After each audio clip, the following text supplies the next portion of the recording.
Our gracious Heavenly Father, we thank you so very much for the beautiful rain. It's cleaned the air. We thank you for the water that waters the plants and provides for each of us to have food and water to drink. I ask, Lord, that your Holy Spirit would be with us this morning and to guide us as we go into these important concepts and information that I have to share. I always ask, Lord, that you will please be in charge of my mouth and you will direct what I say. Bless each person here and their families. Thank you again for this opportunity. In Jesus' name, amen. Okay, well, I got some information that from my wife. She stays on top of a lot of things for me, and she oftentimes will call me and say, you've got to say this, you got to say that. Well, if I said everything, I'd be here for hours.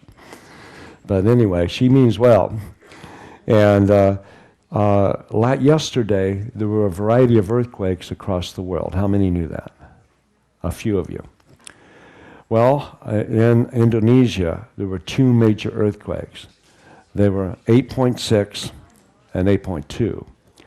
But it did little damage, and it didn't kill people, or very many of them anyway. It's still sketchy, all the information. But it was a vertical type of earthquake rather than horizontal. And when you have vertical, they can be very intense, but they do little damage, even though it's 8.6. So that was good from that standpoint of view.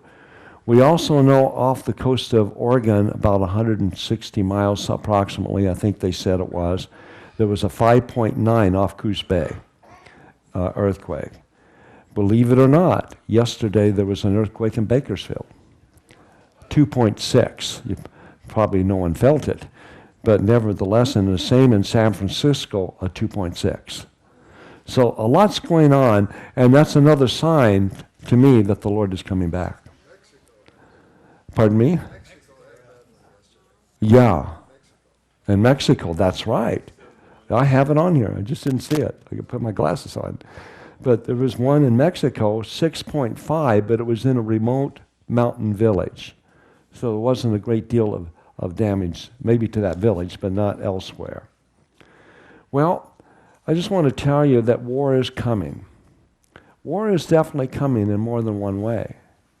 But the one I'm thinking about is one that the United States wants to enter into sometime before the end of this year. That's the one with Iran. From the information that we have gathered, it will come about somewhere around September or October, just before the elections. And when that happens, they are antagonizing Iran enough to be able to have Iran fire the first shot. That's exactly what they want. They've kept Israel back from attacking. And so we can see that things are coming together for the end time. You know, our message is, we have many different aspects of it, but I wanted to really look at the three angels' messages just for a minute.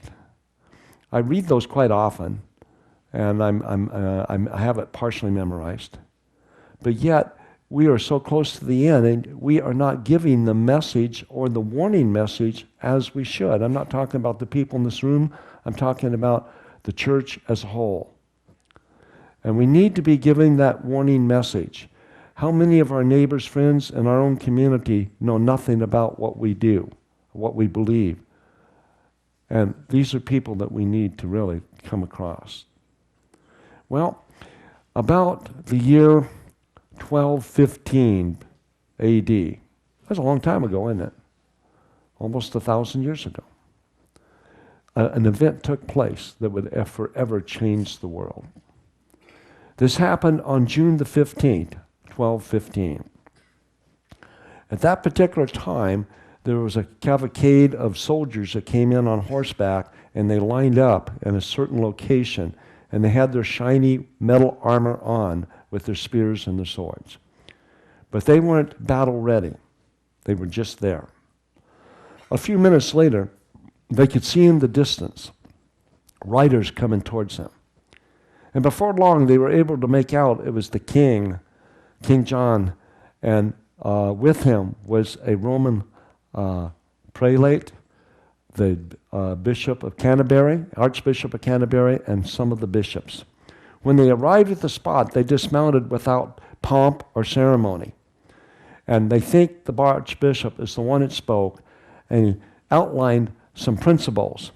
The king himself said with a loud voice, he said, "This will come about shortly." I totally agree with it. Within a few days, the Magna Carta was drawn up.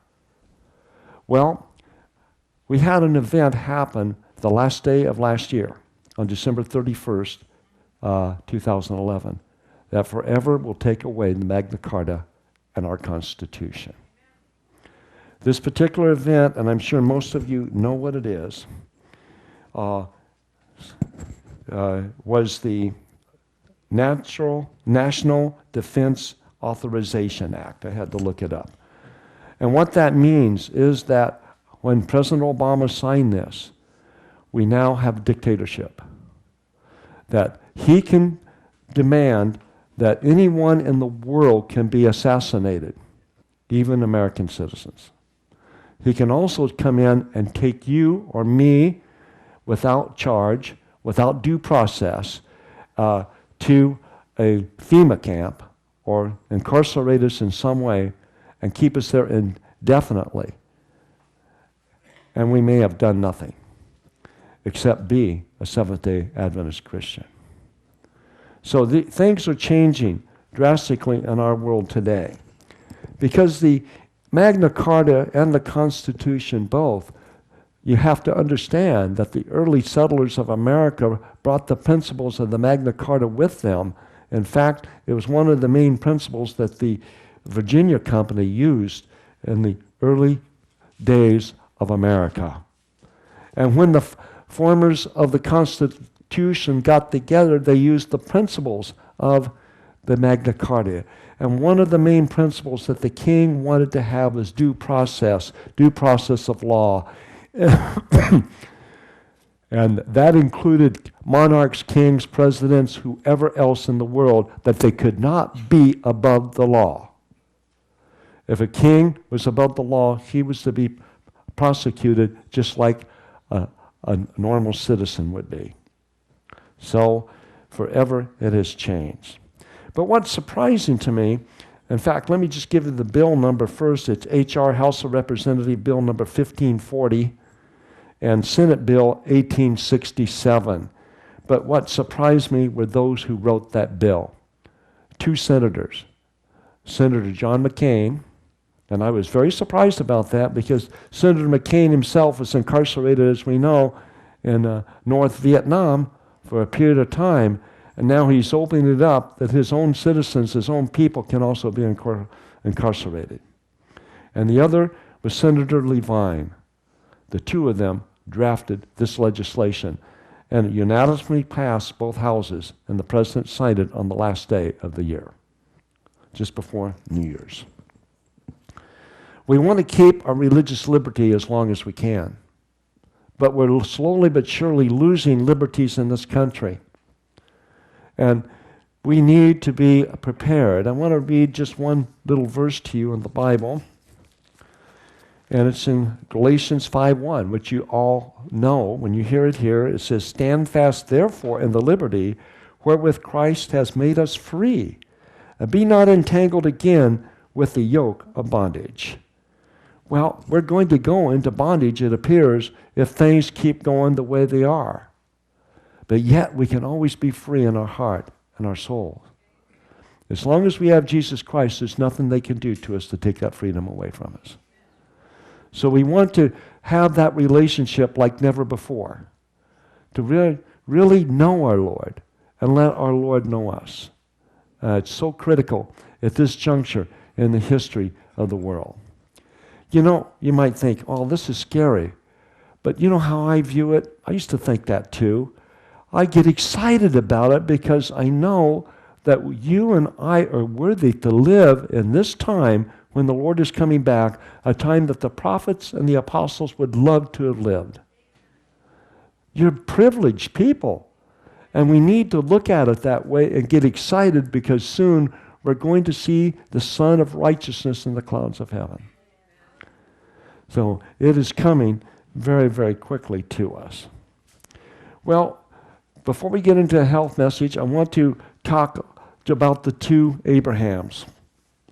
First of all, the first Abraham was president of this country. There's a story that came out of the Civil War. There was a young soldier, 18 years old. He had marched for 2 days and nights and had had no sleep or rest and was exhausted like everyone else in his company. Now, he was given guard duty that night, and as he was standing guard duty, the tiredness overtook him and he fell asleep. He was then court-martialed and tried, found guilty, and they sentenced him to a firing squad. That's what they did in those days. But the family was notified that this was to take place. They lived in Maryland. And the brother of that young soldier was 14 years old, decided would take on himself, he was going to walk to Washington and talk to Abraham Lincoln and ask him to spare his brother's life. So he took off, he walked all day, and he came within a couple of miles of the Capitol. It was almost dark, so he went into the woods and slept for the night. The next morning when he got up, he started to walk towards the Capitol, and he sees this man coming towards him. This man is out on a walk, and the man greeted him, says, "Young man, where do you live?" He told him, he said, "Well, you're a long way from home. Why are you here?" And they kind of walked together back towards the Capitol. And he told the story about his brother.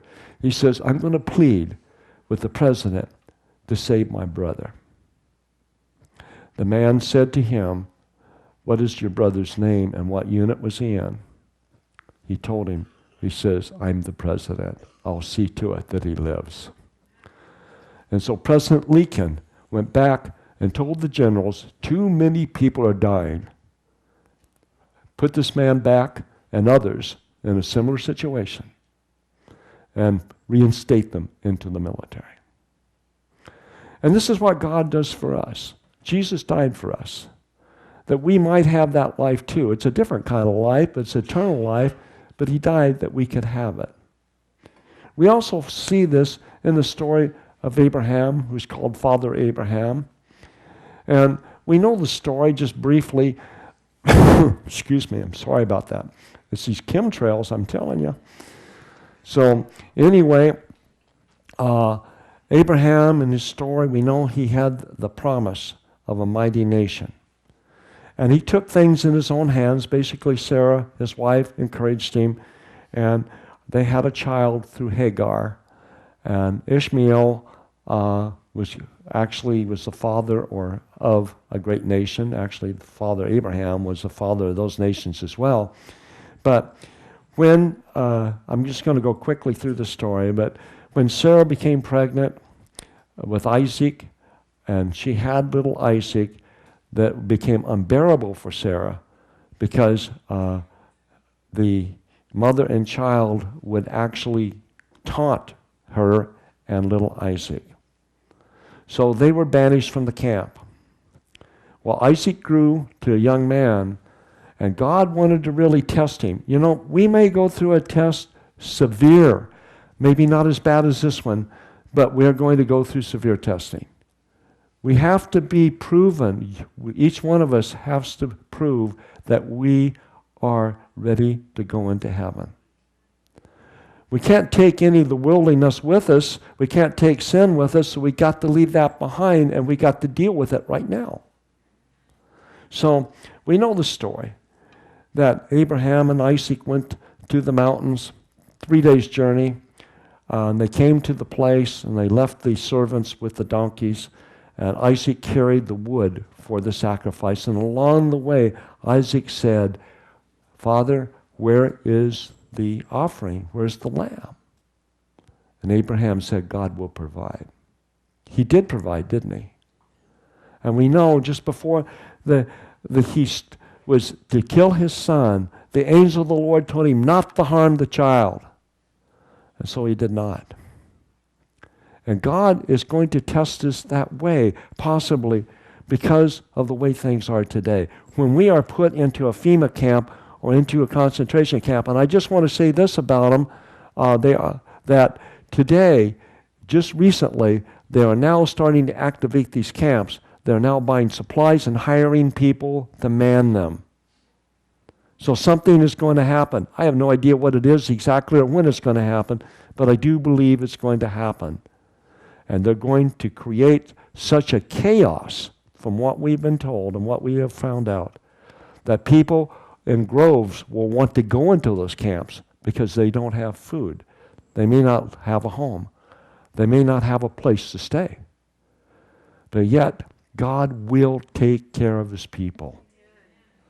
We may not have a meal every meal. We may go several days without food to be tried, to see if we're going to give in to the beast, to the mark of the beast. Yet at the same time, if we hang faithful to God, we're going to find that he will be faithful to us and his promises of what he's promised. So that's coming. The bottom line in this, again, you probably get tired of me saying it, is to get ready. We have to get ready. And a preparation needs to be done to where we work and get sin out of our life. And we can only do that through the Lord Jesus Christ himself. It's not an easy thing to be able to leave sin behind. Well, let's get into the health part of it. Time goes so fast when you're having a good time up here. And I wanted to talk about genetically modified foods, and if we have time, we're going to talk about your skin a little bit. But let's just take a look. And as I mentioned yesterday, that in India, there's a farmer that commits suicide on an average of every 30 minutes. So there's nearly 50 farmers a day that commit suicide as an average. And since the last 16 years, there's been almost 250,000 people that have committed suicide. In a minute, you're going to know why. We're going to look at genetically modified foods, cotton seeds, and other things. We're going to particularly look at two things, two different types of crops in which Monsanto has engineered. One would be the cotton seed, and the other will be corn. Now, how many people in here eat corn? Just about everyone, probably. But where do you get your corn? Grocery store? Do you get it in a can? Frozen? Do you know where it's grown? You know what's the background on it? We probably don't. And that's why it's so important that this initiative coming up in California passed, that we would know whether they're genetically modified or not. Now, I've told this story before, and I'll tell it real quickly again. God has put me in the right place at the right time, like he has probably all of us. This goes back into the 80s, the late 80s. I was working in Sacramento at the time. It's before we got into our own ministry, just before. And I was working for a health maintenance company, health maintenance organization. I was a marketing director for a couple of them. And one of our clients was in Davis, and it was a particular company that was working on genetically engineered splicing of foods. And I won't mention the name of the company, but the fact is that I was called out there. They were clients. They had employees. They wanted to enroll them in our HMO. When I got out there, this is all new to me. They told me about tomatoes, and they had tomato plants. They had a field of them. And he said, we have developed the best tomato you'll ever find, best tasting. And the beauty of it, it can actually mature into the field and be picked ripe, and it will still last 3 weeks longer on the grocery store shelf than a traditional tomato. Well, that didn't sound right to me. But I didn't know what to think. This was all new to me. I'd never heard of this before. I said, well, how do you do that? And he said, we use a bacteria, and we use a gene. And I said, wow, what do you mean by gene? He explained it to me. He said, we use it out of a fish. I think he said flounder, if I'm not mistaken. So I went away from that just shaking my head, saying, I think they're messing around. They're playing God here. You ever thought about that, about some of this stuff? What happened in the flood? Why did the flood come about? Why was the earth destroyed? Because of amalgamation, partially. the wickedness of man, because he started to destroy God's creation. And that's what we see today. We see God's creation being destroyed. And it's being destroyed by companies like Monsanto. There was a brother that came up to me yesterday and said that Monsanto's changing their name because they have such a bad name. If that brother's still here, I'd like to talk to him again later about that. So, nevertheless, let's take a look at this. I'm going to read to you a few things. I thought, well, I'll outline it and I'll memorize it, because that's how I usually give a talk. But I thought I'd be better off just reading it to you. So, just bear with me, and we'll talk about these things. This is the title. This is by Dr. Mercola. How many of you know about Mercola? A good many of you. If you want to get on his website, he has free newsletters, health. It has at least one a week. It's Mercola, spelled MERCOLA.com. And you can sign up for the free newsletters that comes weekly, as I mentioned. Okay, in this, he calls it linked to allergies, autoimmune disease, and other disorders. He says, there's always plenty of evidence that the Bt toxin, and I'll explain what the Bt toxin is in a minute, produced in the genetically modified corn and cotton plants is toxic to the humans and mammals and triggers immune system responses. The fact that it flows through our blood supply and that it passes through the placenta into fetuses may help explain the rise in the disorders in the United States since Bt crops have been produced since 1996. In governmental sponsored research in Italy, this is the country of Italy now, not the United States, mice fed Monsanto's Bt corn showed a wide range of immune responses. Their elevated IgE and IgG antibodies, for example, are typically associated with allergies and infections.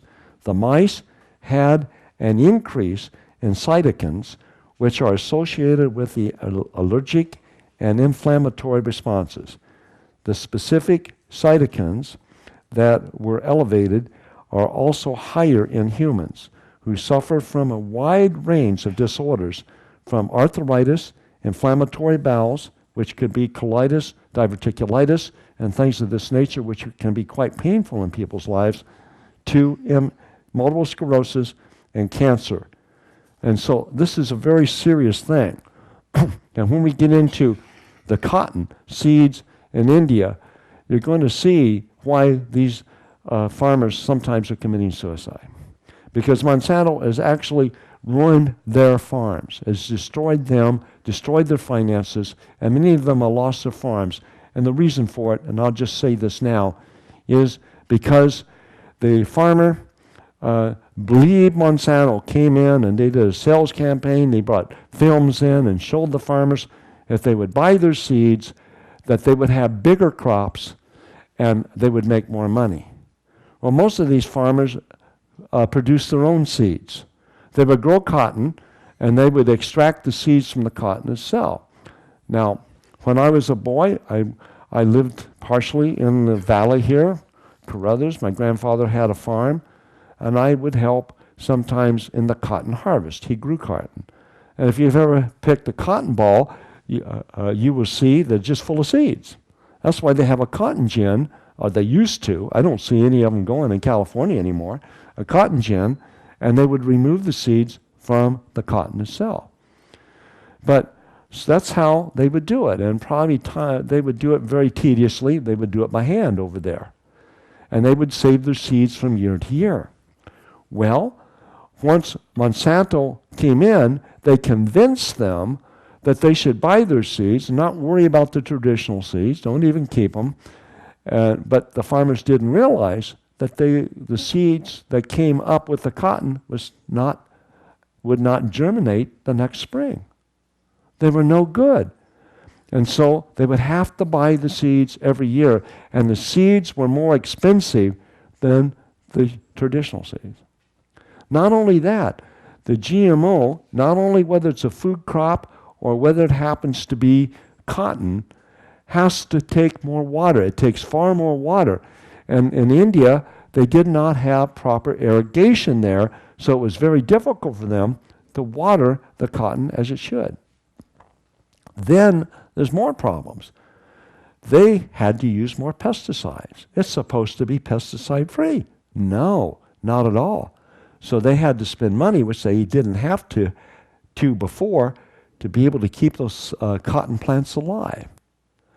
And it actually destroyed the finances of the farmers. And many of them had to borrow money to buy seeds, and they end up losing the farm as a result of it. And that would be during drought years or years of when they could not find enough water. I want to refer to this chart that they have, and this is basically elevated interleukins. And I won't get into the technology of it, but I'll just read the list here of what it can cause using genetically engineered corn. The rheumatoid arthritis, inflammatory bowel disease, osteoporosis, multiple sclerosis, various types of cancer, allergy, ALS or Lou Gehrig's disease, autoimmune disease and colitis, inflammatory bowel disease, and multiple sclerosis. But this is a very critical problem. Now, we're going to get into even a scarier part of what it does to your body in just a little bit. And when we get into that, you're going to want to make sure of the corn in which you eat. Now, is it just corn? Unfortunately, no. There's so many foods that are GMO today. I mentioned a couple of yesterday. Sugar beets, for the most part anymore, are GMO. So when you buy your sugar, make sure they're not sugar beets. And remember that even your high fructose corn syrup comes from GMO corn, for the most part. And traditionally, in the old days, the corn syrup also had heavy metals in it, because at one time they were using equipment that had mercury attached to it, and you'd have small residues of mercury. I don't know that that's true any longer. I want to read something else. The young mice in the study also had elevated T cell gamma delta, which are increased in people with asthma and in children with food allergies, juvenile arthritis, and connective tissue disorders. The BT corn that was fed to these mice, and this is the number of the seed that they use for marketing, it probably doesn't mean anything to anybody, but it's MON for Monsanto, 810, produced the same BT toxins that was found in the blood of women and fetuses. Now, what is BT toxin? Well, BT toxins it's a soil bacteria, a bacteria that you find in the soil itself. It's naturally there, and it works as a natural toxin to be able to keep the young plant healthy so that the bugs don't eat it. Well, they've taken this and they've made pesticides out of it by actually bringing it to a point that how do I want to term this, that if you were to get it on you, it's a possibility it could cause a great deal of damage. And so, as a result, they started manufacturing this. Well, they decided, why not put it in the corn? Let's put it in the corn, because it'll help the corn to be able to grow, and the bugs, if they start to eat it, will probably die. And so they started on that process. Not only that, then they wanted to make it Roundup resistant. And you know how they did that? I'm going to read that to you, because that is scary, what they did on that. Well, we'll get to it in a minute. But let's go down here. It says, India farm workers are suffering from rash and itch and other symptoms after coming in contact with the BT cotton. Now, what happens if you wear that cotton? You know, they're working with it, they're picking it, they're tilling the soil, they are killing the weeds, and they come in contact with it, and they get a rash and an itch on their body. Is it going to affect us when we wear that cotton? I don't know. But if you have these unexplained itches, it's a possibility that you're using the cotton from India. So if that's the case, and I do get calls from people saying, I have a rash, I don't understand what it is. Well, I didn't put two and two together until recently about that, but it possibly could be what we're wearing. Going on with this, it says that now thousands of Indian farmer laborers are suffering from the same allergy and flu-like symptoms as those in the Pacific Northwest, simply from handling genetically engineered cotton plants that produce the Bt toxin. According to the reports and records from the doctors, hospitals, and pharmacies, as well as numerous investigative reporters and case studies, workers are struggling with constant itching and rashes. Some take antibiotics and other types of medicine on an everyday basis. So this is what we are finding. And it's got to be part of the problem is these rashes, unexplained rashes that people have. Well, now I think they can possibly be explained. Well, what is the Bt? I started to tell you this, and I didn't get quite through with it. But they take this, and they have injected into the corn, along with other chemicals, to be able to bring about a resistance to their herbicide Roundup. Now, some years ago, I was asked to speak at a camp meeting in Kansas, in Wichita. And I drove back there purposely so I could drive through the Midwest and look at the farms. So I went into Nebraska and drove through Nebraska, and I would stop at soybean farms and also corn farms, and I would just look. And I could tell which ones were GMO from the standpoint of view that when I would look down the rows, I could see dead grass and dead weeds. Wasn't cultivated. And so I knew exactly from looking what they were. And so we find today, as I mentioned yesterday, that the corn is 89% genetically modified, which means only 11%. Now, they have found this Bt toxin in humans. And they were trying to figure out why, because humans have not eaten a great deal of the corn. They have not put it out for human consumption. But they do feed it to almost all the animals that they slaughter. And so they are surmising that it's coming into humans from the meat in which they're eating. Now, I'll just go ahead and go by memory the rest of it, because I do better than reading. And one of the things that we find is that where did they come up with this Bt toxic element? You know what they did? They went to a toxic waste dump close to one of their factories, and scientists went into the area to find out if there would be residues or anything alive after they'd sprayed Roundup on vegetation. You know what they found? They found a bacteria that was resistant to Roundup, that was alive. So they brought this bacteria, and that's what they have put into the cotton, into the corn. It came from a toxic waste dump. Can you believe that? And so it gets worse, believe me, it gets worse. It gets so scary. So now they're producing the seeds, and I want to just get into what it can cause, what it can cause us. It can cause us a great deal of problems, and some of these I've already mentioned, but I have a list here. And these are things I haven't mentioned, and one is toxic liver. Toxic liver can come about by using these type of products, and also toxic kidneys. Cancer, I mentioned before, but it's something we need to look at, because we know cancer has been almost an epidemic in this country. In fact, it is an epidemic, in my opinion. And it's a possibility it can come from some of these things in which they have manufactured. So it's important that we know what we're putting in our mouth. Would you agree with me there?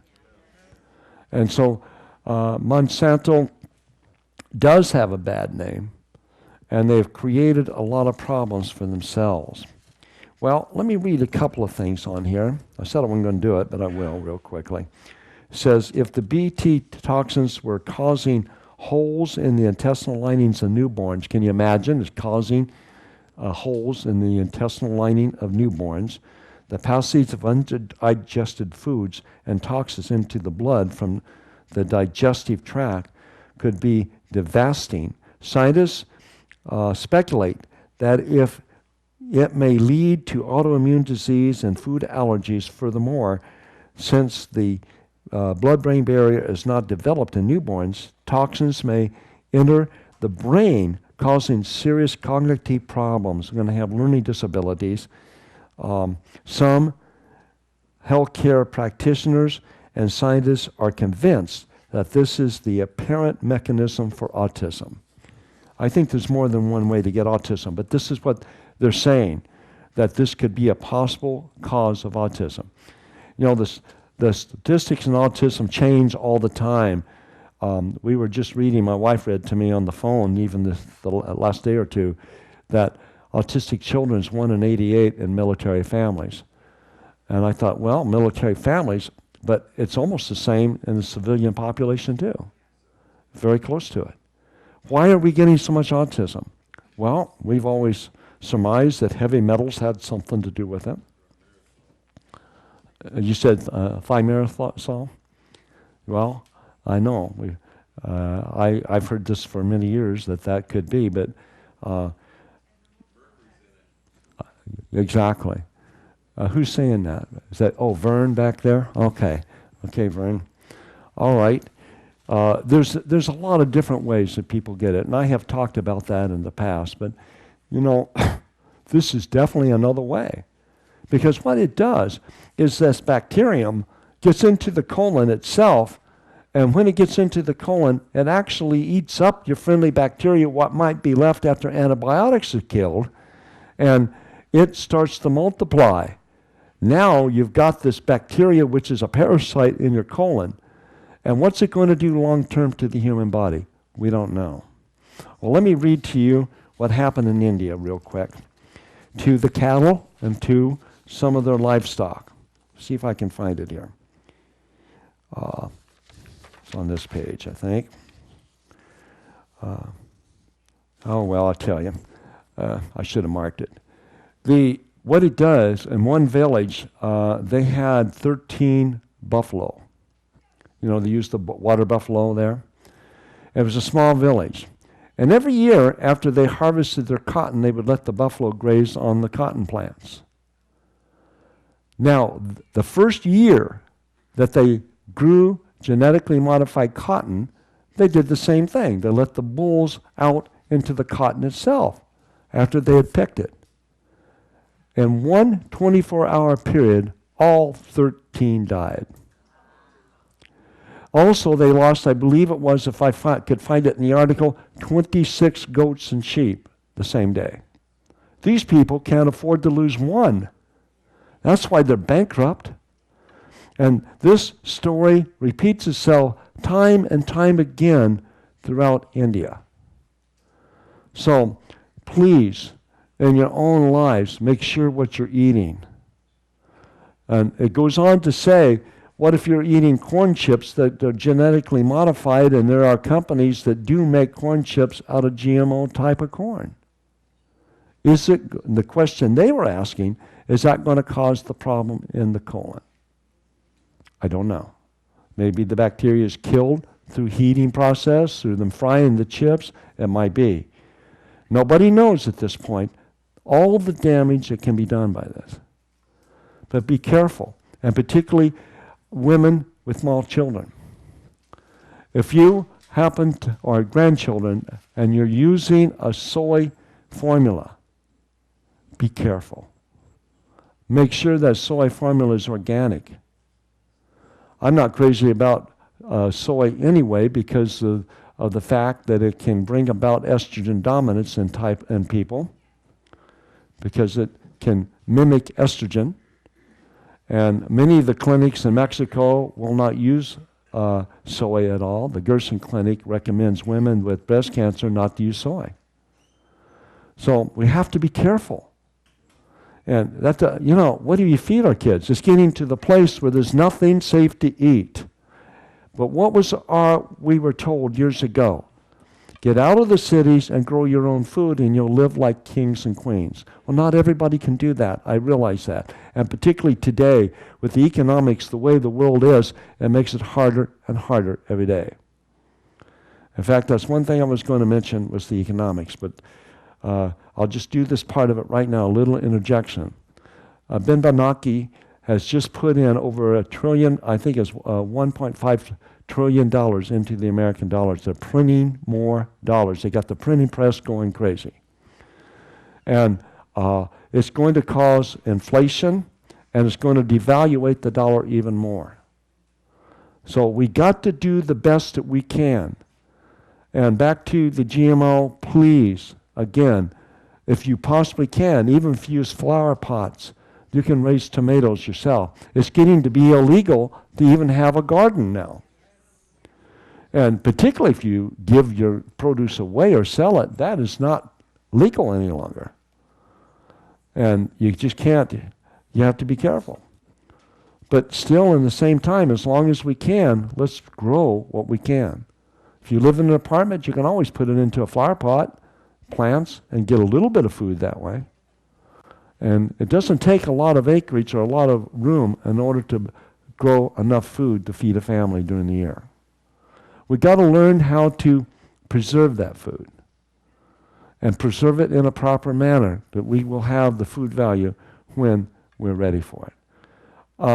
At this point, I take maybe one or two questions on GMO, then I want to move into skin real quick and do a little bit on that. Anybody have any questions, comments, complaints? Yes, sir. Explain the process as far as they use to produce the GMOs? How they do it? I don't really know. I just know some way they inject these foreign substances into the seeds. The question was, what is the process? And I don't know, to be honest with you. Yes, ma'am. Can I make a suggestion? When we can't get seeds, if we can't get heritage seeds, start recognizing which weeds we can eat. Okay, that's a good thing. What she said, if you can't get good seeds, which is getting harder to get, that recognize the edible plants. And to be able, because you can live off of those. Unfortunately, in the desert we have very few. And I can't really eat a chaparral plant, let me tell you. Yeah, but I agree with you there. This lady back here. This question is not, it's going to sound silly, but it's not, I'm not asking for that reason. I've often wondered these people that, like Monsanto, they know what their product is all about. What are they eating? Does anyone know what they're doing? Probably organic. Yeah, probably organic. Yes, yes, sir. What's that BT stand for? What's the word? You said BT. What is it? What's the full word? The BT, I'm not sure I have that down here. I'm not sure they even said in the article.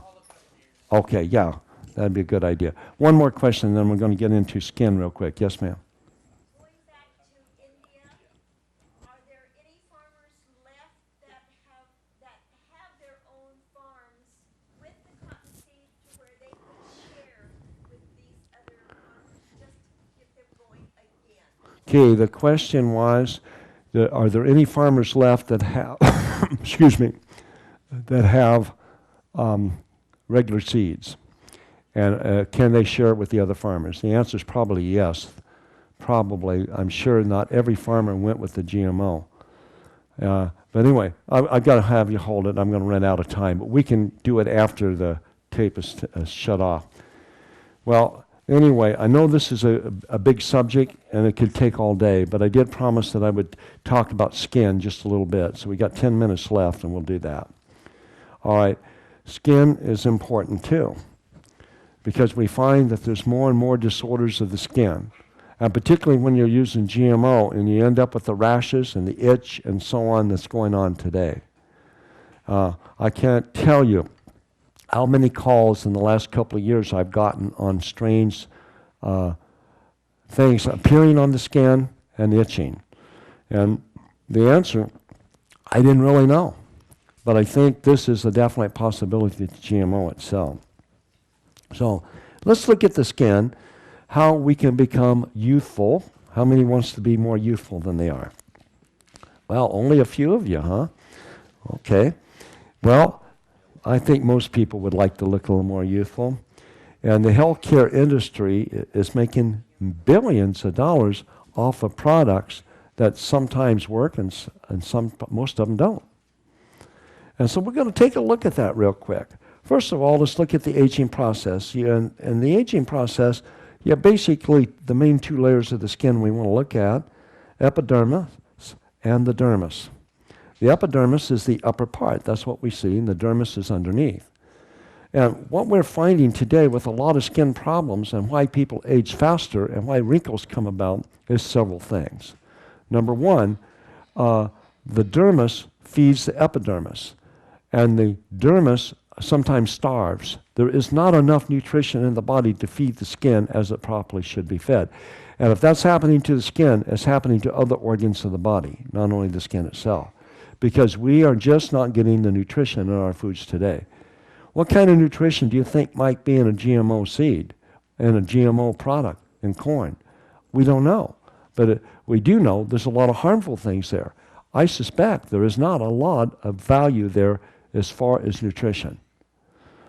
But nutrition is very critical for the skin itself in order to maintain a healthy look and to stay younger longer. And one of the things that we can look at is the fact that we damage our skin a great deal of the time. And this is through skincare products, and I'll get into that in a minute. Because most of these skincare products also are toxic. They have toxic ingredients in them, and when we place it on our skin, our face, hands, wherever it may be, it ends up absorbing, and these poisons will actually accumulate in the body itself. So with that in mind, let's take a look at why and what the skin needs. I think that would be more important. What does the skin need in order to maintain health? One of the things it needs is fatty acid, essential fatty acids. What is that? Omega-3, omega-6. You can also use omega-9 even though it's not essential.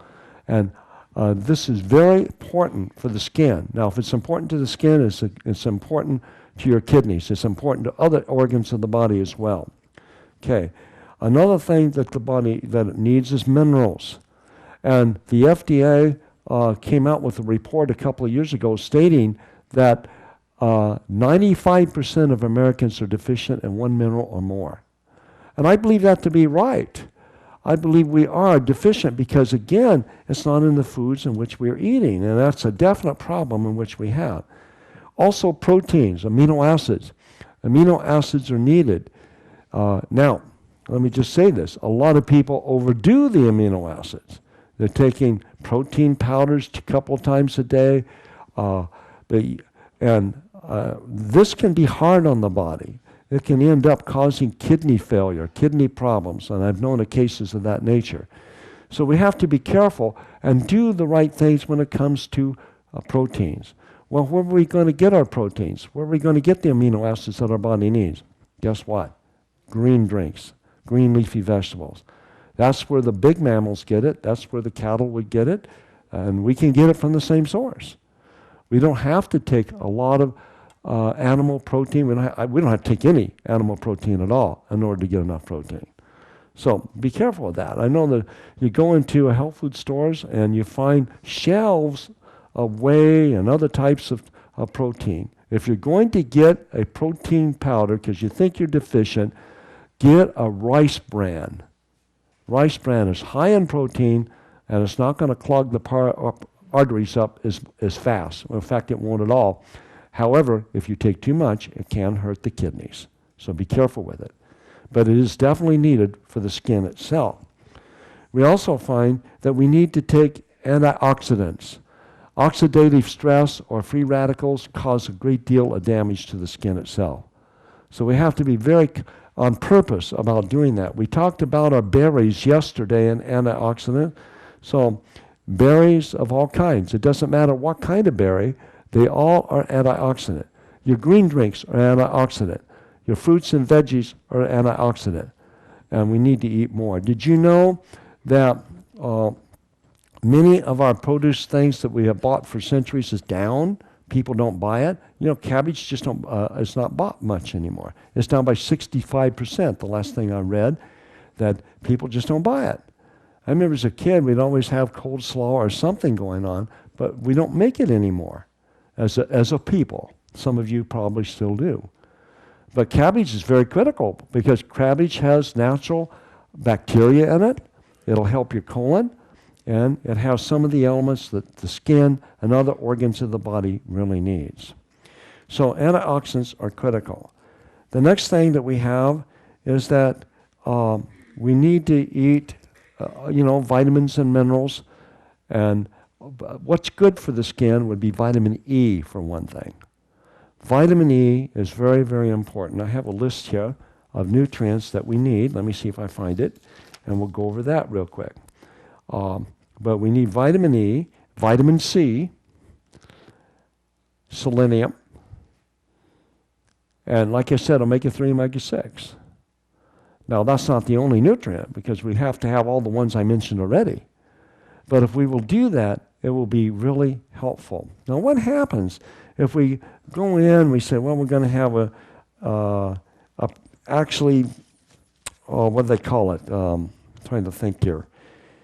Abrasion, what do they call that? You know, where they? Dermabrasion. Thank you. I should have known that. Okay, dermabrasion.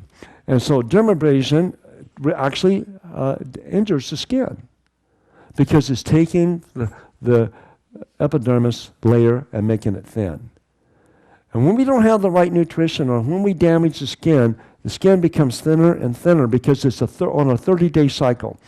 In order to have your skin completely back to normal, it takes 30 days once it's been damaged to be fully back again, if you have the right nutritional combinations for it.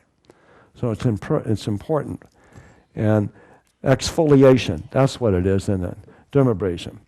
And so anyway, that's something we want to stay away from. If you ladies are doing that, because what it can do, it'll thin the blood of where you can end up with rosacea and other types of problems with the skin. Because what it does, it gets down to where it exposes the capillaries in the skin itself and you turn pink. And so be careful with that. Another thing that is done actually very commonly, and that's what we call plumping. Plumping. Well, I don't want to mention names of anything, but when you do these injections that get rid of the wrinkles in which you have in your face, you're plumping it out, you're making it bigger. But what it does is you have to have that done on a regular basis. If you don't, when you go off of it, you'll look worse than when you started. I've seen the results of it in people's lives. So I would certainly recommend you stay away from that. How can we plump it naturally where it'll work? One thing is through water. People are dehydrated. If you drink lots of water, it takes about 3 months to bring the hydration back up again to where it will help to push the wrinkles out. It's very good for that. Many people have wrinkles simply because they're dehydrated. So you want to drink your water. And it's a good idea, if you are dehydrated, to take some Himalayan salt and take a pinch or two of that once in a while when you're drinking your water. That'll help to hydrate you faster. So please do that instead of not drinking water. Okay, I've only got half a minute, so let's just get to the most important part of all. And that is some things that will really help you. One is 1,3-beta-glucan. That helps the skin. 1,3-beta-glucan. That is basically a fungal type of, not fungal, but mushroom type. It comes out of brewer's yeast, not brewer's yeast, out of baker's yeast. They pull it out and they can make beta-glucan out of that. Okay, the last thing, there's a lot more, but I can talk to you individually, and that is one of the best things for your skin is chemicals that you find in avocados. I'm going to tell you a story to finish off. In Guatemala, in Guatemala, There was a village, and in that village, scientists have gone in because the people would look 20 years younger than what we do. The whole village looked that way, and they wanted to find out why. Well, they grew not cotton. I still got that on the brain, but they grew coffee beans there. All over the hills was coffee, and the coffee, I found out, needed to be shaded, so they grew avocado trees. And everyone ate 3 to 5 avocados a day in that village. And it actually anti-aged them. The older people were living longer, they looked younger, they had more energy, and they did well. So this is something you might want to keep in mind. Eat your avocados. And again, you want to eat your greens as well. And since we're through with the film, let me just tell you a couple of other things, you guys don't mind, real quickly. A couple of other things that really helps is chlorella. Chlorella is good for the skin as well as the rest of the body because it has lots of minerals in it. Chlorella is spelled Chlorella. And that's something that helps. Another is R-lipoic or alpha-lipoic acid. You can eat either one, but the R-lipoic acid is better. And it really works well for the brain, too. It's a detoxifier for the brain, and it helps the skin. And another thing would be niacin, believe it or not. Niacin. And they say the flush type is the best type of niacin to get. Yeah, Kathy. Niacin? Lipoic. R-Lipoic, I believe, acid, if I spelled it right. So it's something that you can get in any health food store in supplemental form. I take it. I'm not currently, but I have taken it in the past. So, but nevertheless, that works good. Niacin, did I mention that? And yes, I did. And you want to take the one, like I said, that will cause flush, not the non-flush type. Yeah. So it's something that you definitely want to consider. All right. What else is good for it that I haven't mentioned already? The green drinks I mentioned. Vitamin A is also, and vitamin D. I mentioned vitamin E earlier, but the vitamin A and D would be very helpful for your skin, anti-aging. Another thing that works well is hot and cold fomentations. To be able, you don't want boiling water on your skin or even around your eyes, but you want good warm fomentation pads or towels that you can use on your face itself. That brings circulation to the face itself. And by circulation, it brings nutrients to the skin. So you want that. You want to do that.